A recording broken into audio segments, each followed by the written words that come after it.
So this week's first meltdown was sent to us by our good casual best friend, We Too Deep, who dropped this in the Discord and said he wanted to get my take on this. This comes from X, which is Twitter, whatever the fuck they call it these days. Comes from an Alfredo Diaz. Okay. And he says, we need to talk about the way Tyler Bate and Pete Dunn were under 20 when they signed with the Fed and are now 30 and have done nothing on their careers. What a shame. The Fed wasted two possible generational talents. Fuck the Fed, then, now, and forever. Okay. Who the fuck is Tyler Bates and Pete Dunn? So I knew this was coming. This is the big problem with the IWC. This is what they don't understand. They don't understand the avatar, which is the casual wrestler. Someone like yourself, the casual wrestling fan. Someone like yourself who doesn't have time to figure out who these people are. Hey, Lauren, Tyler Bates, he does all the cool moves in the ring. You should know him, right? Nope. You don't know who Pete Dunn is? No. Let me ask you this. You know him by the name that the casual fans know him by. Okay. That's Butch. I know Butch is. Oh, the light clicked. It's almost like when they took away the gimmick and they took him out of the cool group that was appealing to casual fans, and they teamed him up with another guy who's very similar, that he became forgettable. I didn't even... So is he in a tag team right now or something? Yeah, they're in a tag team. They're like New Catch Republic. I had no idea. Are they even on WWE anymore? Yeah. So Tyler Bates just came back off injury. Okay.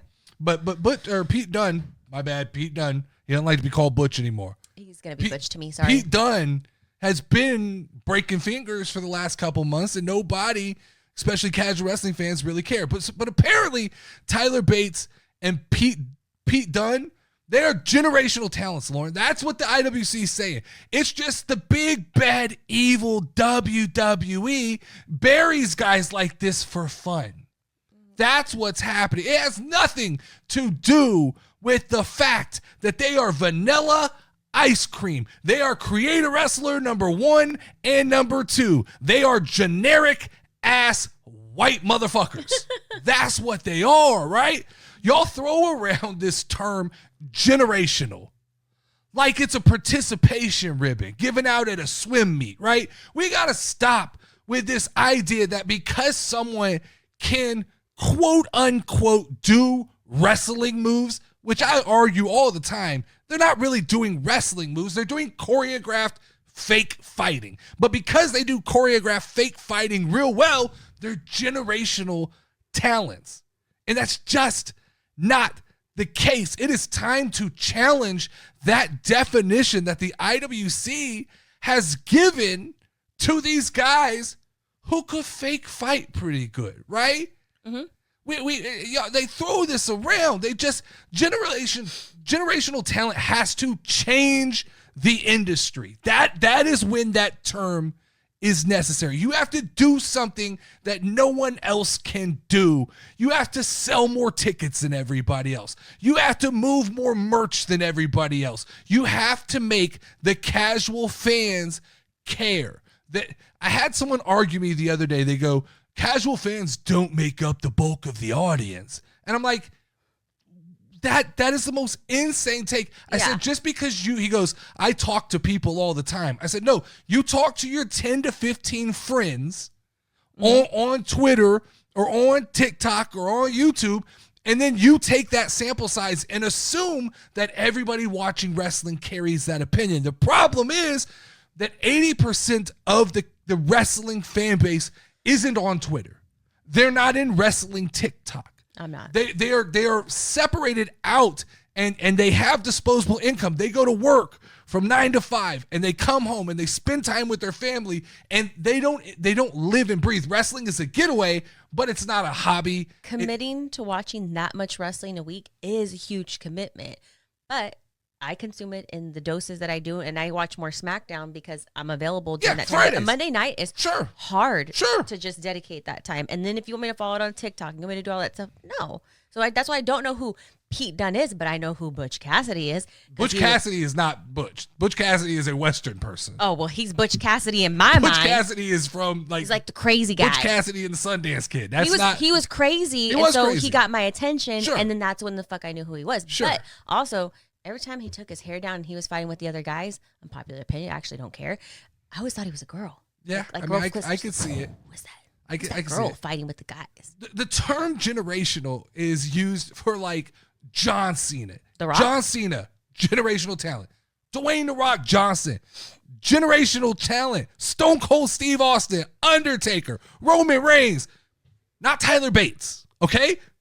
Nothing against Tyler Bates. I have no issue with Tyler Bates. He's not a generational talent. We have to be careful where we throw around these terms. But this, Lauren, this is where the IWC, it always circles back to this argument, and this gets me in trouble, and they get upset and they get pissed off. But professional wrestling is a visual medium, okay? And Tyler Bates is 5'7", okay? You're not generational talent if you're 5'7" and you're not Rey Mysterio, right? If you're not flipping around a ring, that's literally what I was just thinking. Your gimmick, because the argument they're going, well, Rey Mysterio, dude, Rey Mysterio has so many intangibles, including being a luchador, right? There's things that make him special. Tyler Bates is not Rey Mysterio, and at 5'7", man, it is hard to get over with casual wrestling fans. Pete Dunne is 5'10" on a good day, right? So neither one of these guys are just physical specimens. Tell me the last time someone not named Rey Mysterio main evented a WrestleMania and was not 6'2" or taller. It's very, maybe Bryan Danielson. How tall was he? I don't know exactly how tall Bryan Danielson is, but I think he's he's smaller. But the reality is most of these guys like Seth Rollins, they're at least 6'1", 6'2", right? Pete Dunne at 5'10", okay, you're right on the fringe. At 5'7", you're not even knocking on the door. No. You're not even in the front yard. You're standing across the street looking at the main event of WrestleMania trying to figure out what's going on. But here's the reality. You said it, right? Did Hornswoggle ever do WrestleMania? He may have been he never main evented a WrestleMania. But here's the reality, right? Yeah. When was Butch/Pete Dunne the most popular? When he was standing next to the 6'3" Irish redheaded motherfucker that looks like a superhero, right? Yeah. Because Sheamus is a main event guy.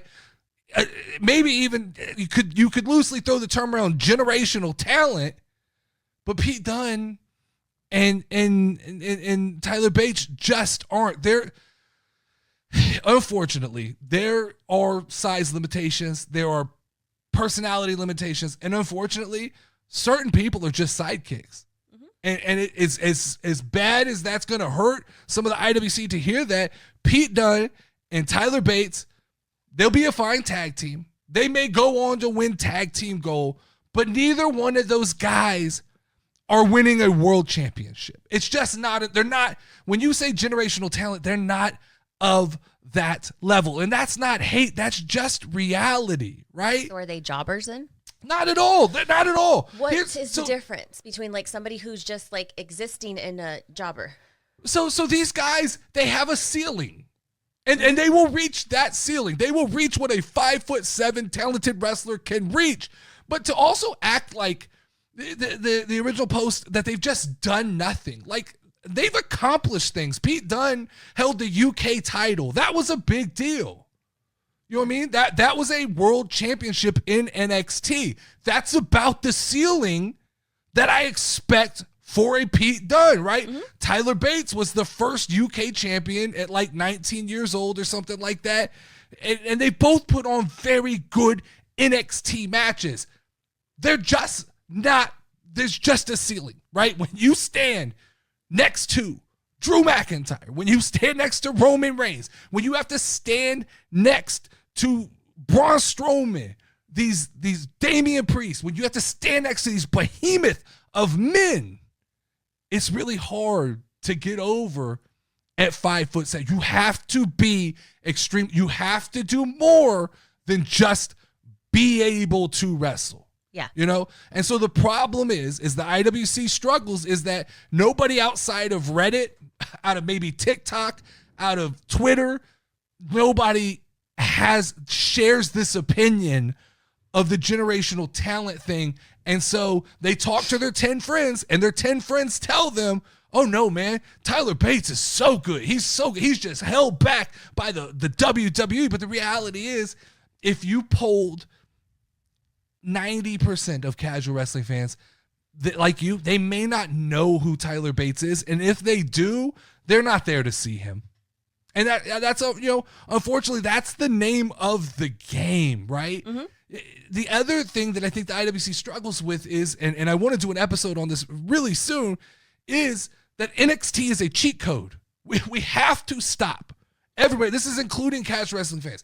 We have to stop saying that people in NXT are better than people on the main roster. It's not the same game. They could be great. They can have all the potential in the world. Some of them get called up like a Braun Breaker and do find that success. But more often than not, someone gets called up and they get lost in the mix because the main roster has such different requirements than NXT. NXT is a very informed fan base. So that fan base does respect wrestling a little more than the WWE audience are still looking for who's the vampire, right? They still want to see Stone Cold and Kane and The Rock and those people. And so it is a much different game when you get to the main roster and you have to appeal to this very broad fan base of people. And guys like Tyler Bates and Pete Dunne, they just don't possess that ability. Now, if Pete Dunne or Tyler Bates wants to go find a very creative gimmick and create a character that can get over with mass appeal, the sky's the limit. Bryan Danielson caught fire because of his association to Kane. Most people don't talk about this, okay? So Kane and Bryan Danielson were tag team partners. They would go to therapy together. And then in that, there became this yes chant when the crowd wanted Bryan Danielson and Kane to hug and do things. This yes chant kind of bubbled up. That's where it came from? It came from that whole situation. Oh. And so it bubbled up, and that took Bryan Danielson to another level. Talent-wise, Bryan Danielson was always on the next level, but it took a certain gimmick in a certain situation in a certain set of circumstances to elevate him and get people to recognize. Once you get to that next level, then the wrestling kicks in and people go, not only is he over, but he can really wrestle well, right? Yeah. But to me, it's we gotta quit with throwing around just because a guy is a pretty good wrestler. He's generational talent, right? Some guys do plateau. Some guys, there is a hard ceiling for Tyler Bates and Pete Dunne, and they are very good wrestlers, but they're not generational superstars, and that's okay. We should be okay with that. That like you said, they're not jobbers. Mm-hmm. They're not jobbers. I don't look at them. A jobber is somebody who you know is going out there and is set up to lose, and those don't exist really in the Triple H era.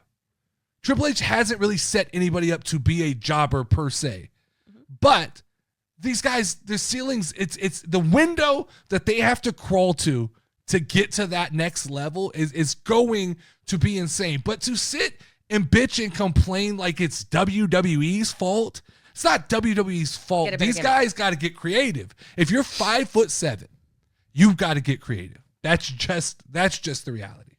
You have to, in anything, you have to find something that makes you stand out. Sure, simple. Sure. And some people are God-given. Sometimes you are a 6'6" Scottish fucking redhead. Is he 6'6"? No, I'm not talking about Irish. I'm talking about Drew McIntyre. Oh, Scottish. My bad. I thought you were talking about. You're a 6'6" sculpted Scottish man. But didn't he even get fired from WWE? Sure. Reinvented himself and came back. That's a great example, Lauren. He was not that big. He did not have that look. He left WWE, went and got his shit together, came back. But still, it would be nice to be 6'6". Yeah. I think that's kind of in my mind. Code. I'm 6'6". Okay, cool. Mm-hmm.